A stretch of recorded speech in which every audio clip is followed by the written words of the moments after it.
Palagay ko alam niya yan. Aware siya diyan. Di lang niya pinapahalata sa'yo pero alam din niya. You're not crazy for thinking that you actually have a chance.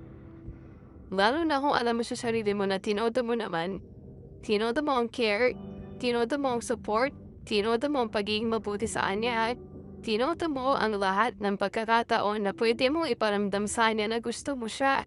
So hindi ka baliwan na umasa kang baka naman may chance. Dahil the fact na tinatanggap na ito, the fact na nag-uusap kayo, the fact na magkasama kayo madalas, that is a chance. Sipin mo ito mabuti ah. Kung yun yung iba naman, iligaw pa lang sa nila na hindi pa naman nila sobrang kilala. Kakabagong pasok pa lang sa buhay nila binibigyan nila ng chance.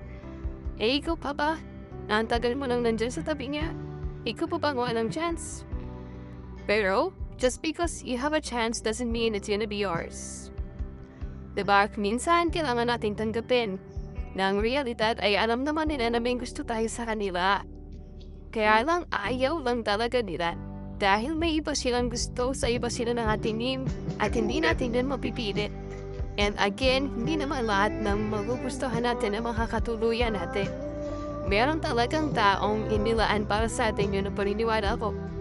Kaya naman, kung hindi niya ibigay sa iyo ang pagkakataong manuntayo, baka yun ang sign na hindi siya para sa'yo.